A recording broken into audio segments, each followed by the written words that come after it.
A very good morning to the honorable judges, awesome timekeepers, teachers, and all friends. My name is Aishah and the title of my story is Rapunzel. Rampion, a German name of a vegetable commonly used in salads, and that's how Rapunzel's name came from. Once, a very long time ago, there lived a lonely childless farmer and his wife. In their house was a little window from where they could see beautiful garden full of beautiful flowers and herbs.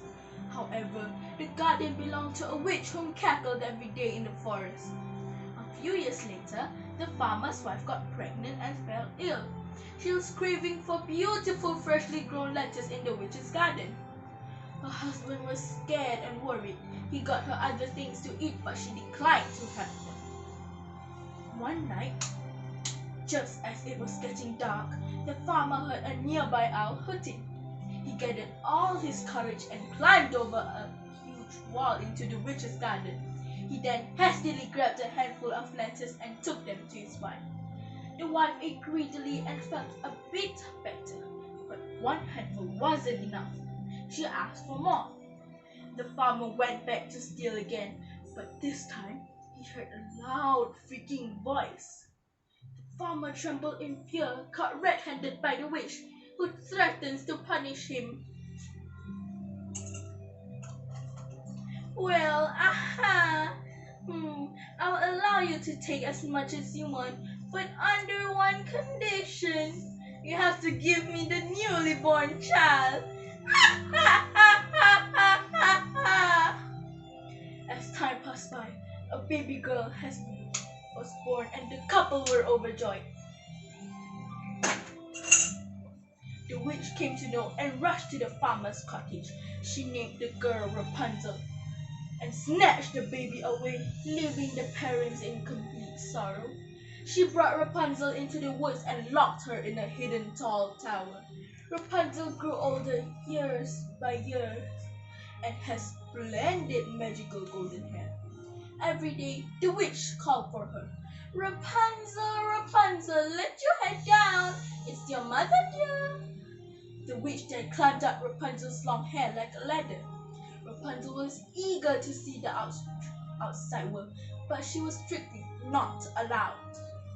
For years past, Rapunzel sang sad songs every day. All those days, watching from the windows, all those years, outside looking in, all that time, never even knowing just how blind I've been. One day, a prince was riding through the forest and heard someone singing. He stopped and approached the tower to listen. The song had touched his heart that he returned to the forest every day. One evening, the prince saw the witch and spied her. Rapunzel, Rapunzel, let your hair down. It's your mother, dear. And to his surprise, he saw a beautiful maiden let down her hair, and the witch climbed up. He went to the tower the next day, imitated the witch's voice, and successfully climbed up. Rapunzel was surprised when a man came up. She tried to scream, but nothing came out. She was sweating in shock, her hand glued to her lips that silenced her. "Oh, who are you?" said Rapunzel. The prince introduced himself that his heart has been touched by her singing. He could have no peace until he saw the person who sang. Rapunzel lost her fear and the prince was mesmerized with her beauty. He then approached Rapunzel and asked her to follow him to his kingdom. Rapunzel's heart had nearly stopped.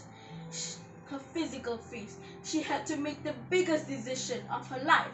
The intents of the outside world she wanted to explore. She felt that her blood is not moving around properly, but she slowly answered yes. The prince went home happily to set a plan for Rapunzel. The witch saw him on his way. She rushed to the tower in anger and called for Rapunzel, who betrayed her. She grabbed Rapunzel's hair and grabbed her pair of scissors. Snip, snap, she cut it off. She was so unmerciful that she sent her to a desert far, far away to suffer. The next evening, the witch waited for the prince to arrive. "Aha! You have come for your darling Rapunzel, but the beautiful bird is no longer in her nest. Ah, ha, ha, ha!" You have lost her and you will never see her again. The witch then pushed the prince down the tower. The prince fell on thorn, which poked his eyes and blinded him. Unable to see anything, he wandered about for some years in the forest. One day, now I'm here, blinking in the starlight. Now I'm here, suddenly I see, standing here, it's all so clear, where I'm meant to be. Rapunzel, is that you? The prince spoke in a brittle voice. Rapunzel catch her breath and surprised to see the blinded prince. She held him in her arm. She was crying and her magical tears fell into the prince's eyes. To her surprise, the prince's eyes became clear. His sight is magically restored and they were happy to be able to reunite. The prince brought Rapunzel to his kingdom and married her. The king announced the marriage with a feast in the whole kingdom. Rapunzel and the prince lived happily ever after. Dear friends, greed can be dangerous. Reckless behavior often leads to unpleasant sequences. Stealing is wrong. Think twice before any decisions. And the moral of the story Rapunzel is that when one is destined to have something in their life, then no one by any of their powers can stop that help from happening. Never give up your hopes, no matter how bad or hard the situation. Thank you.